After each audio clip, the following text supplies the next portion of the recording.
Hello, fellow armchair generals. This is Gamer 1745 here with my continuing playthrough of Hearts of Iron 4 with BlackICE 2. Okay, and of course we're playing as Britain.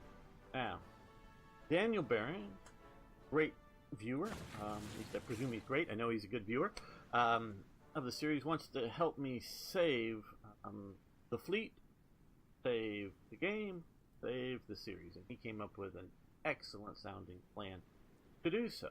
And just in my frustration, I'm giving up thinking about it, but he came up with this a little while ago. It just took me a little while to try to see about executing. His plan, just in short terms, and we're gonna clock start going soon, is to get this army here, basically base it out of Christianstad here, and then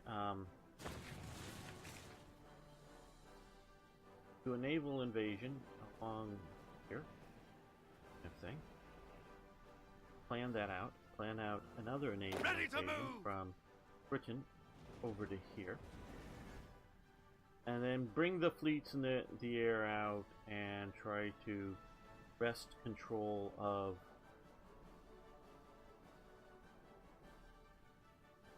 North. Sound is called in here. SK something script.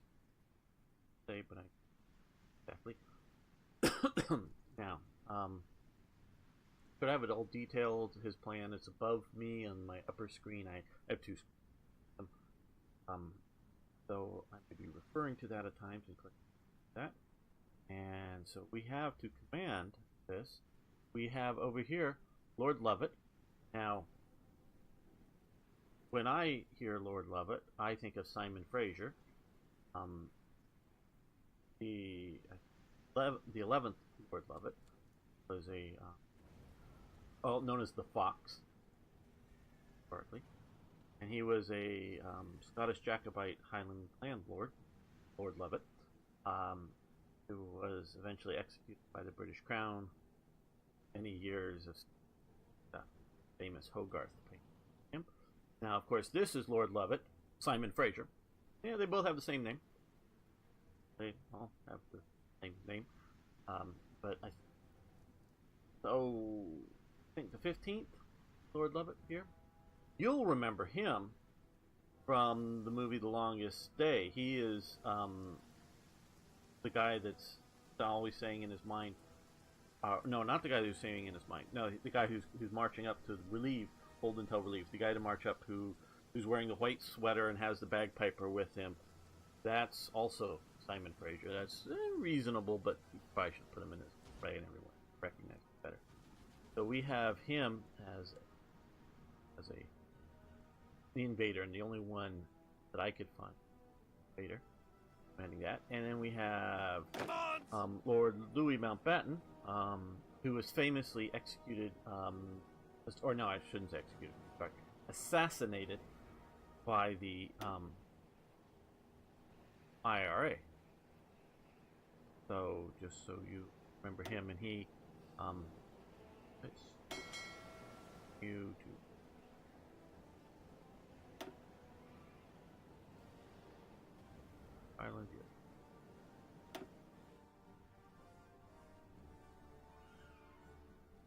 So that, but he also did some,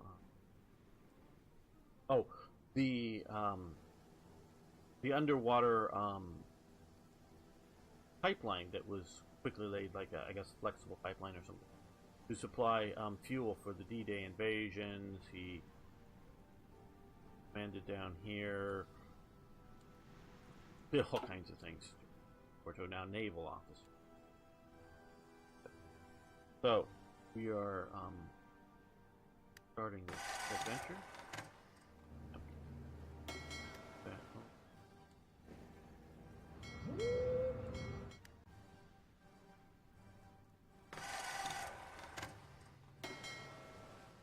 Mediterranean fleet over there.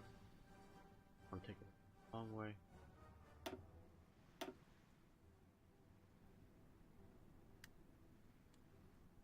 May or may not. So it's not as bad, of course. Here's Africa.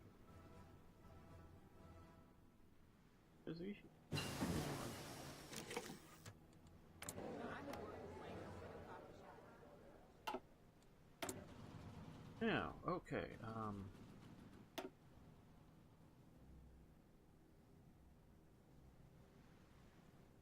headquarters.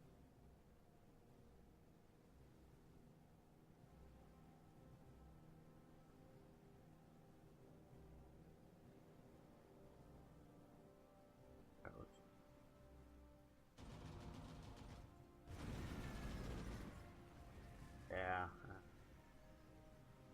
Right. Lewis machine gun. I probably mentioned, but I mean, the Lewis machine gun is not a heavy machine. It is specifically a light machine gun. Now, again, I don't know who. Commonwealth better, but the Lewis machine gun is light machine gun. Now it has a big sort of tube going out along the barrel, but it's an aluminum tube with fins inside, so it's trying to be super lightweight, and that's just to be a heat sink, like on your computer, heat sink, probably something familiar with that pull the heat away from the barrel. It works okay, at least just sort of practical testing, removing the heat sink and using it as a light machine gun, meaning burst fire, not continuous fire. There isn't a real practical difference between like barrel life and effectiveness. For the aircraft version that you often see, they have a sort of a flat disc magazine, and you often see them like on the upper wing of a fighter, World War I fighter, of a biplane. Sticking it up there, that they didn't use any of the aluminum just because you have so much air rushing across it as you fly, and also normally you shoot in short bursts.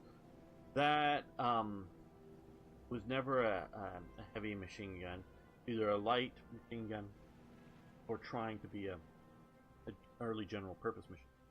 Now this Vickers, when I presume WC means water cooled as opposed to water closet.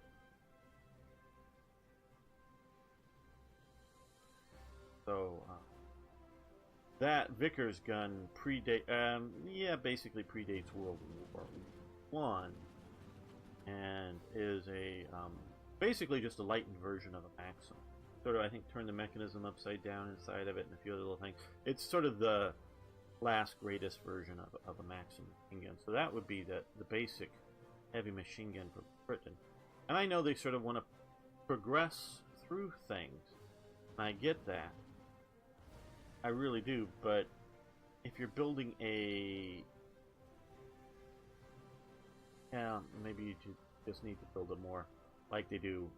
I guess this is the general they're throwing in. They really should eventually, like, to a British as well as other nations factory. So they use the Vickers machine gun. Easily into the 60s and 70s, and it is probably the top two water-cooled machine guns, which is saying a lot. And water-cooled machine guns are about the best machine guns you can get. You just can't get better machine guns than that. I'm rating it above the Maxim, the MG08 that Germany uses, only because of it's much lighter. The German gun, it's quad pod, the tripod, but it's a four-legged thing. It was super heavy. The gun itself was sort of a heavy design, and it's excellent, excellent, excellent. Probably about as good as the Vickers, but just heavier. The Maxim 1910 that you're used to seeing the Russian use, that's a good one too. I would just sort of, I don't know, maybe it's just aesthetics and things, but sort of rate the German MG08 a little better quality of production. But so you got the Maxim, the MG08, almost up into it's definitely in the top three. but the Vickers, just because it maintains the quality, maintains the good design, just sort of without cheapening it, just does a few things to make it a lighter, more effective gun. The other great water-cooled gun of the world is the Browning 1917. Now, you will see photos of that gun used in Korea, used in World War II, most definitely. And I'm sure all you're familiar with the 1919 version, years later.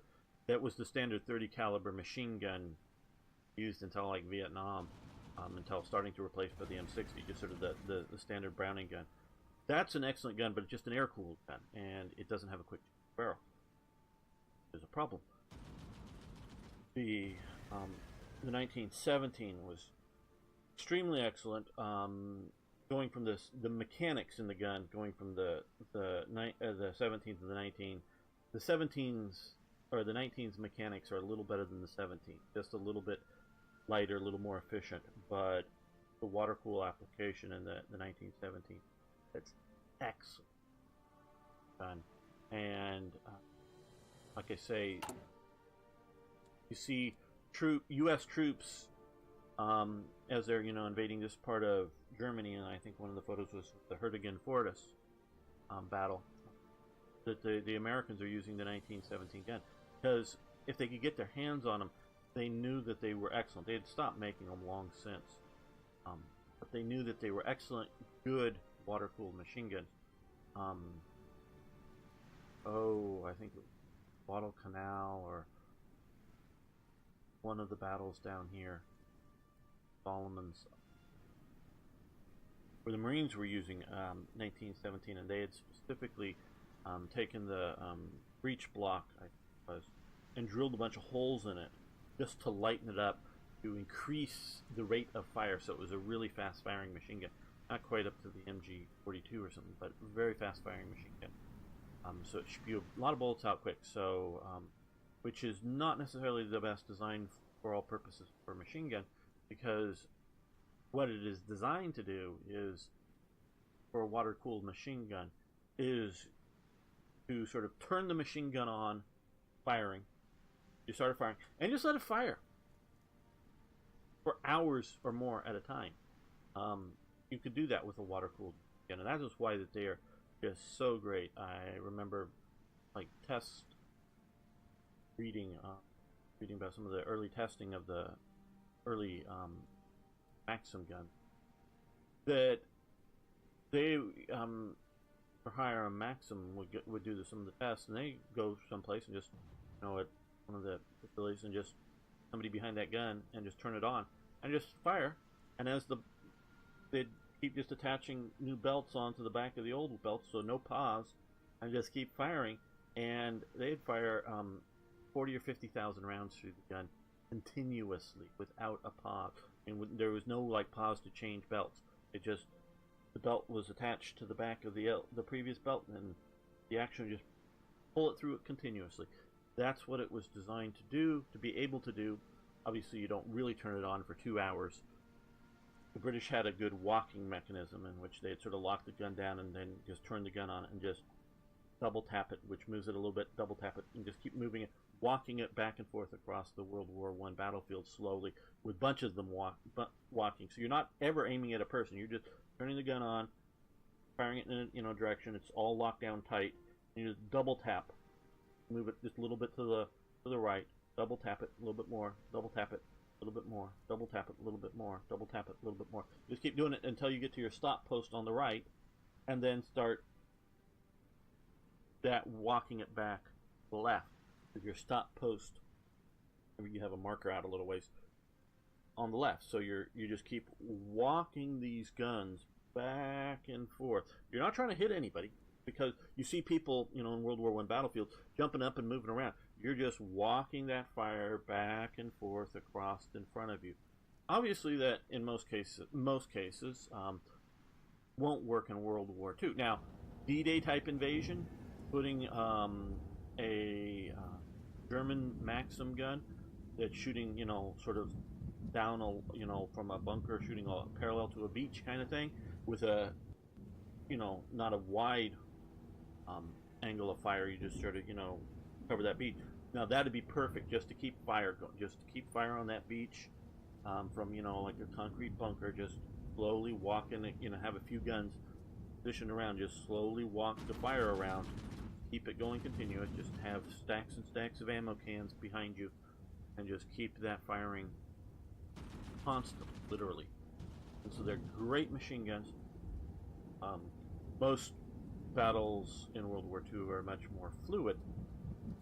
You wouldn't quite do that, but still having this gun that you're not going to, whether it's a Vickers or a Browning 1917,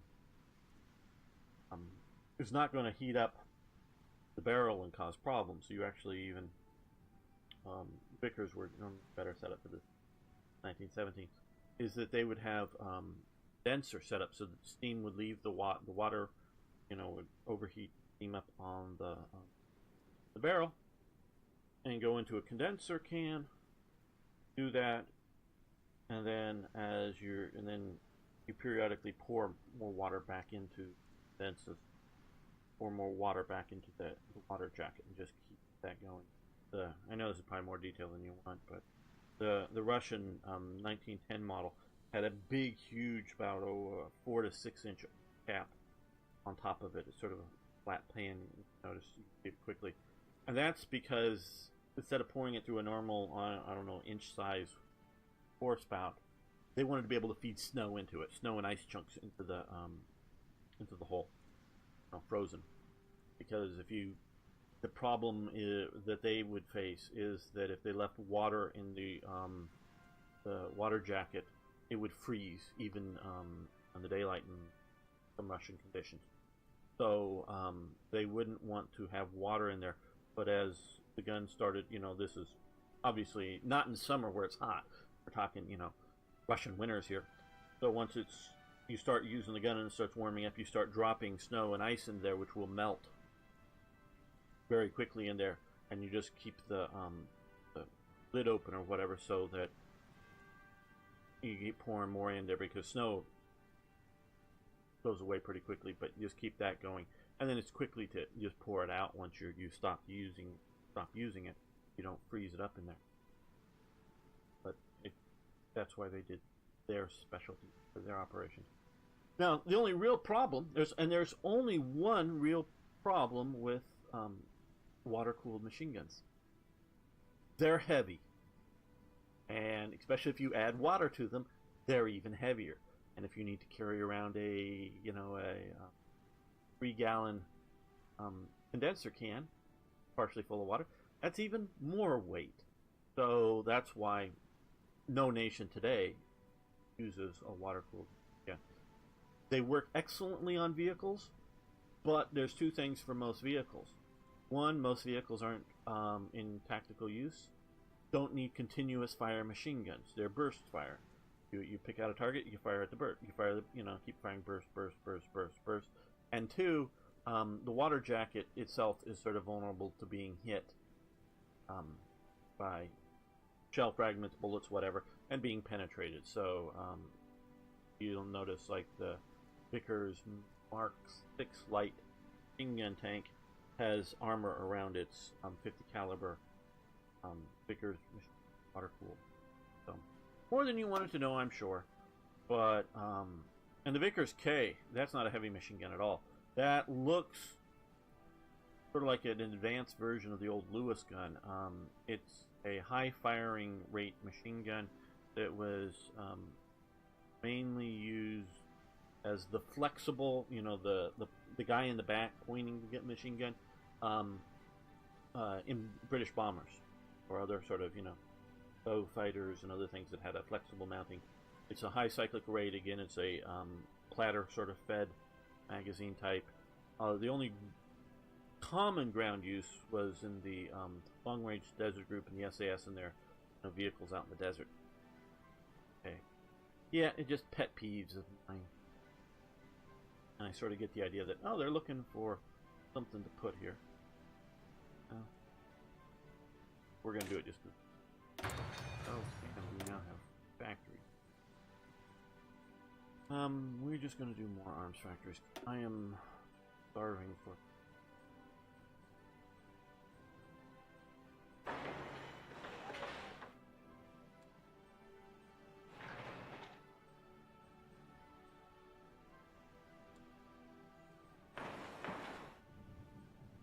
Keep that rocking.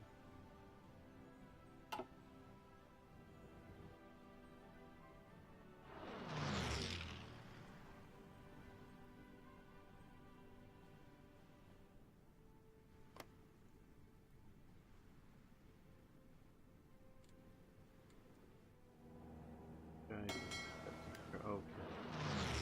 Got the American destroyer flotilla.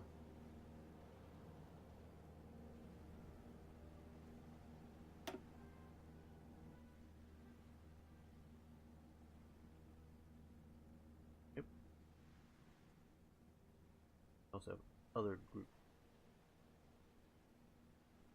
I'll destroy. Trying to create, well, maybe two big fleets and other type fleet. Take back this.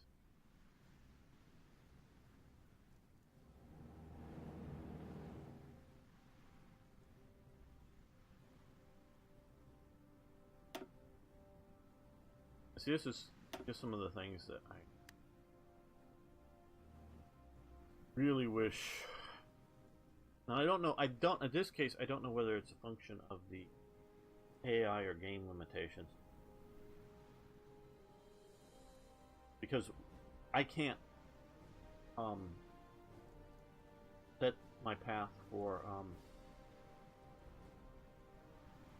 ships, because why am I sending out aluminum through to Norway here when I could send it out from Hull or Newcastle and putting it up into Trondheim up here, you know, this sort of a path, or out the Irish Sea and around. I really wish we had the option. Yeah, I will.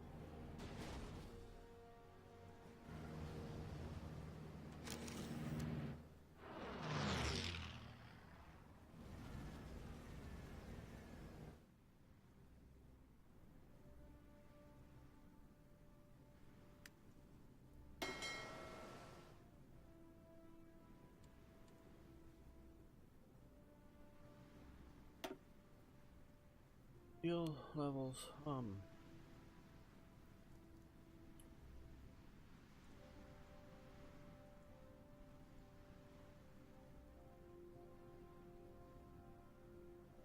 Edward Evans.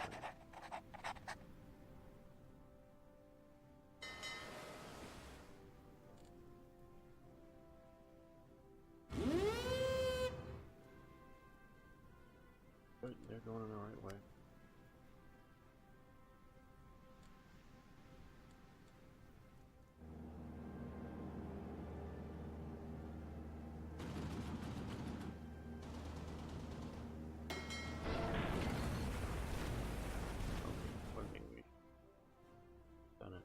Let's move all of the new production bits.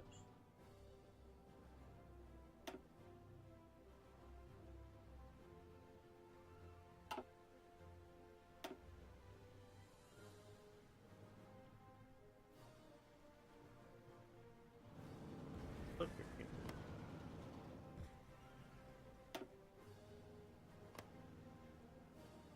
Plan arches.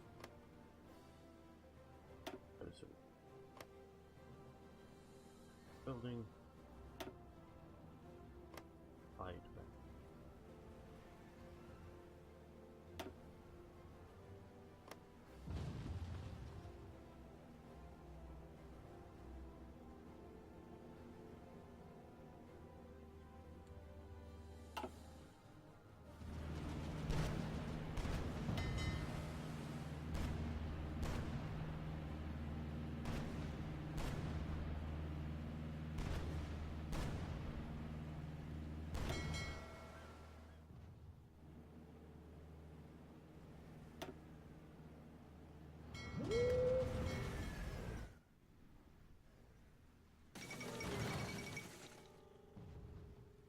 Second Ljubljana Award. Claiming they're attempting to ensure peace in the Balkans, Germany has presented the Greek government with a demand that they cede Bulgaria while the Kingdom of Greece has protested immensely this Balkan League. And with little choice, the only way to avoid the confrontation is allow German diplomacy to dictate their territorial integrity. Okay, so not this with it. Or this. Okay. May not see. But I thought it's okay. Canceling that.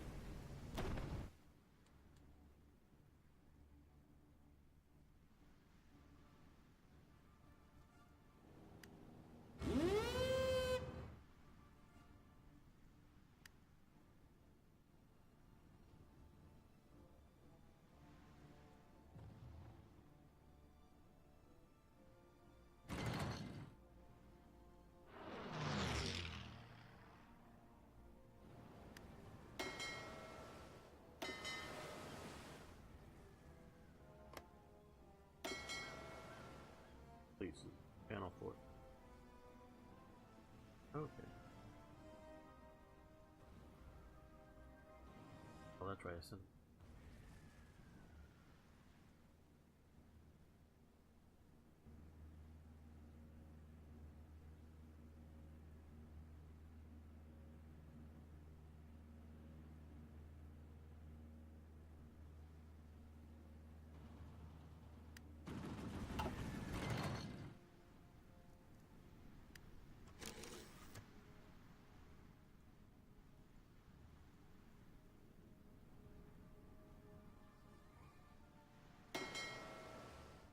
Neat.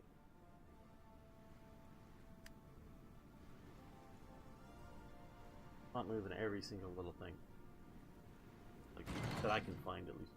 Map, battleships.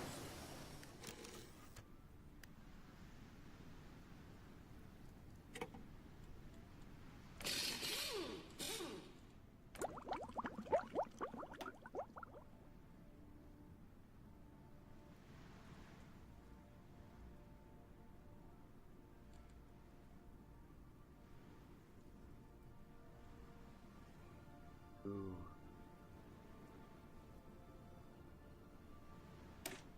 Benefits. Oh, United States. Right to the factory. Want to come in early?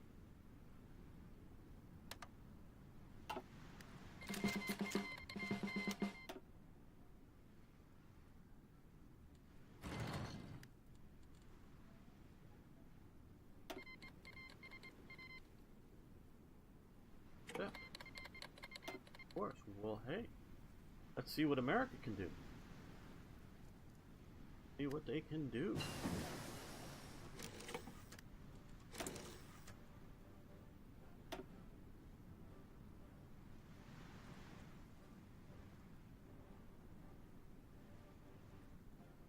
Fields and colleges.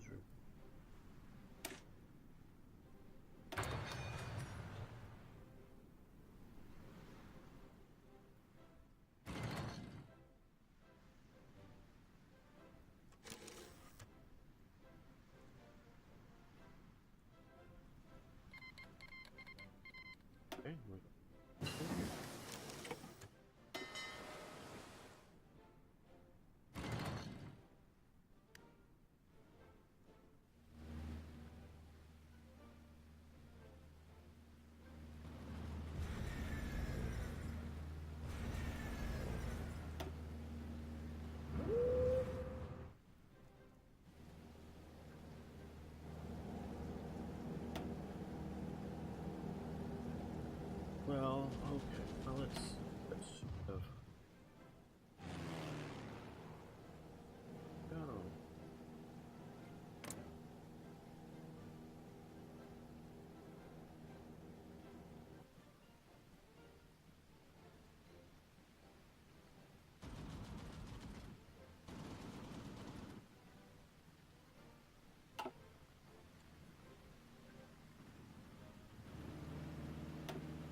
ground strike.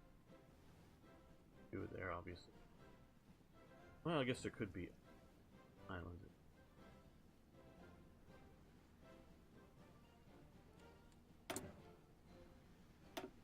Root or radar technology. X. Well, excellent. Let's look at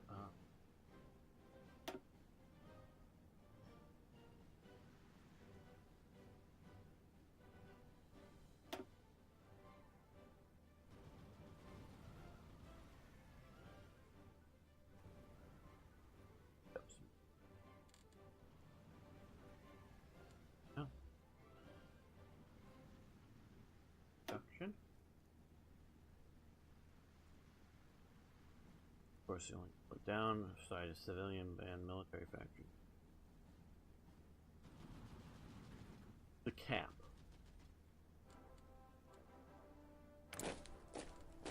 I know nothing of this, but this here is the cap is at 116. Oh, 11%. Keep rising it, so they can get more efficient. Fine. But anything run long enough and it will reach its max efficiency. So actual production factory.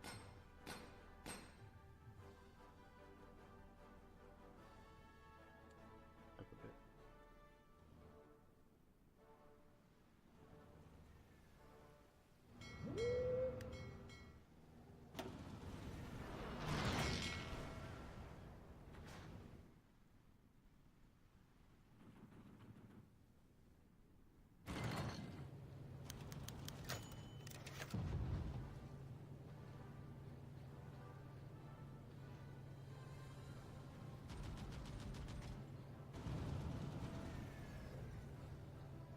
Okay, the M3 Grant medium tank. The USA has shared technologies. The M3 tank. Now, that is a picture of a Matilda 2. A little bit of the story behind the tank. As World War II was happening, America figured out at the invasion of France that its tank force was it really sucked, not just in size but in quality, and they couldn't. Well, and they were also getting requests at the same time from Britain for, hey, we want to buy tanks. Can you build us a tank that we would like? Oh, all of your tanks suck. Can you build us a tank that we like? And oh, we want it yesterday. So one of the requirements for the British was a 75mm gun to blow things up and to shoot at armor. Because armor was getting heavy at the time of the Battle of France on a all-round sort of basis. Armor. And they knew that eventually, at some point, Germany was going to catch it. Didn't go beyond it, but they didn't know how quick, and they didn't want to fight for the 70s. Well, the U.S. had or could build artillery, or tank pieces, and notice I sort of said something about artillery. That in a second. Could build those, but they couldn't immediately have the setup to build a turret large enough to hold the gun. It just, my understanding of all their production facilities available at the time, they couldn't cast that as a cast sections. I think the mantlet's one that here you can see bolts, but it's pretty sure the Matilda 2 that cast turret or major piece cast on it. They were going to cast the turret, and they couldn't have a setup to casting that was quite big enough to do the turret ring right, all of that stuff right immediately. The British wanted it right immediately. So they settled on the idea of putting a turret on it, because everyone learned, since really watching the FT-17 for one, that a turret on the tank is the best solution. Germany, obviously, out of desperation mainly, a little bit of design functionality, but mostly out of desperation, made a lot of tanks without turrets. Stimmgeschütz and Jagdpanzer. But the turret was the best thing to do. They put the 37mm in the gun in the turret, and the main gun, or the big gun, the 75mm, notice I sort of changed that there too, down in the hole in a sponson, sort of, they could shoot forward, but sort of shoot forward into one side. Sort of limited. But the British liked it. Now that gun was based on, functionally, the French 75 of World War I. Actually predates World War I. It was the wondrous things of the French 75s in World War I was that it had a hydraulic, I think? Pneumatic, hydraulic? Liquid or water? I think it was liquid. Recoil system, meaning through most of World War I, a lot of the artillery pieces, their whole, the gun, through to the mounting of the gun onto the sort of trail and wheel axle was all solid. And so when that gun fired, the whole gun moved back. Every time you shot that gun, you had to, figure out how to aim it again, because it's no longer aimed in the same place anymore. It's now aimed somewhere else. So normally what they do is just have a position and try to roll it back into position. You can even see in World War I sort of weird, because they were firing in one place, weird sort of rocking devices that the gun would pull up and automatically go back down. Well, the French, then they use, the spades that go back behind the gun to sort of dig into the earth. So it does change position a little bit as it fired. But it had a recoil system that absorbed much of the recoil, so the gun stayed on the same target, and as fast as you could load those shells, you could shoot. Again, we heard machine guns earlier. And that was very much the idea. And so it's that gun, and that was the basis. In 1940, the basic American artillery gun was the French 75, basically only updated to have, sort of modern pneumatic air-filled rubber tires. That they literally had, they were old guns that they had put on new wheels and tires situation instead of the spoked wheels. That's how bad in 1940, through to basically the end of 1940, that's how bad the U.S. Army was at the time. It did not have newer artillery, and I'm not saying it didn't have anything heavier, but the basic artillery of the American artillery, sort of mobile artillery, was a 75mm gun, not like 100 or 105mm guns that many of the European powers used. They were still stuck at 75. And so when they were developing their new gun for the armor, they based it, and it would take the 75mm shells, not necessarily the cartridges from this French 75, but the 75mm projectiles. Same projectiles. You could load them up into the cartridge casing. The brass thing. I don't know if their power or loadings were different, but I know they could use the same projectile. So the Americans did that, realizing it for the British market, realizing it for an immediate need. But the American Army still loved machine guns. So they had 2 machine guns fixed in the hull of the tank.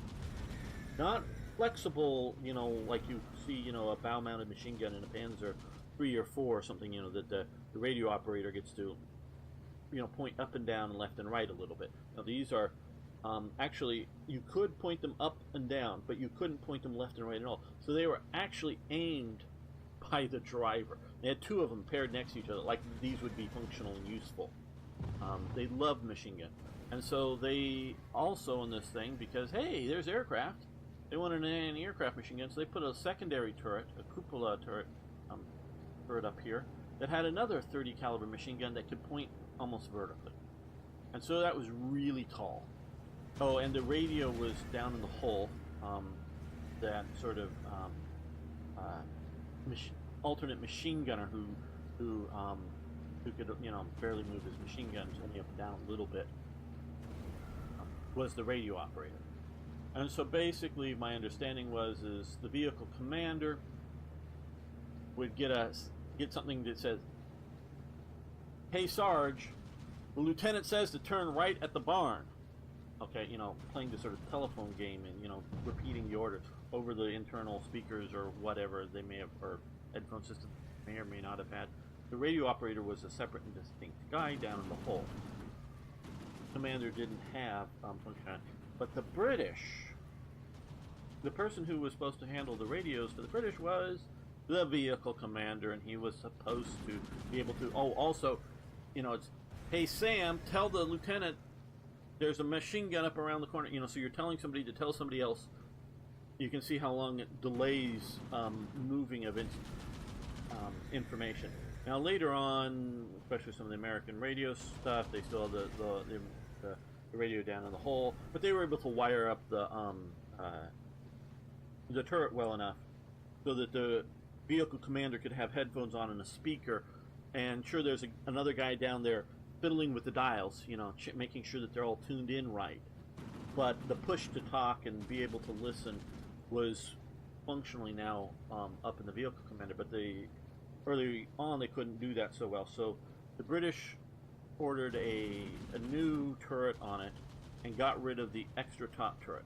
Now I'm going all this because the British, the Americans, they didn't call it they call it the M3 medium tank. The British at different levels knew that naming things was important to people. And since people are going to be using them, it's important. It gives, I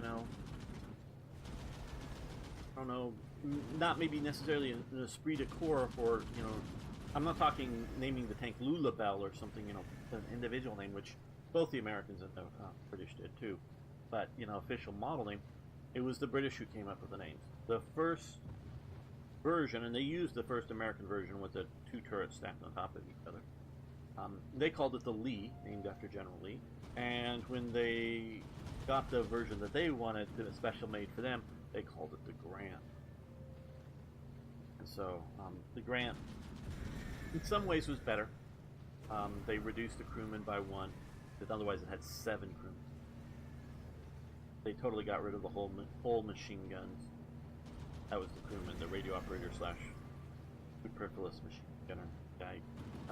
So that's the situation. Oh, and we also get the M3, again named by the British because it was a honey to drive. That was more of a because that is right, it is an M3 honey colloquially, but it's officially by the British M3 Stuart. Now eventually, as the Americans get into the war, they start picking up the names. And early on, the M4 medium tank was just the M4 medium tank. Eventually it gets the name Sherman, after General Sherman. See, the British are naming them after American Civil War generals, and the British start some of them, because this starts out as the M3 Stuart tank, which was the official British name for it, named after Confederate generals as well as Union generals. So, we now have in here the General Stuart. 99% of the time they've dropped the term general. Okay. The U.S. can have Iceland and Greenland if they want, I guess.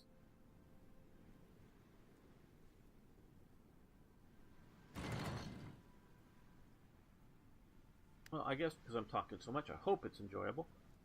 We're going to continue this in another episode. So thanks so much for watching. Thanks for liking the videos. Haven't already, please subscribe to the channel. Love to have you here more often. And of course, post questions, comments, suggestions. You can go back and look at, just up on it. Episode 17, by Daniel Brown, you can see the invasion guide that he sent me that I'm going to be following. So if you want to make addendums to it, counter suggestions, because I think he has a decent plan here. I'm not absolutely sure exactly which states I have to control, whether it's this one state. If I could get there and land and sacrifice 1 or 2 divisions and never pull them out, I would be good. I'm sort of hopeful that with this here I can maybe get in time and pull them out. I don't know. Yeah, so obviously I can pull them out way and holding Norway, sacrificing the F badly. But so if you want to contribute to the plans, give alternate plans, especially if this plan fails, maybe you have something else, like, you know, ending in France or something. I don't know. So thanks so much. See you next time.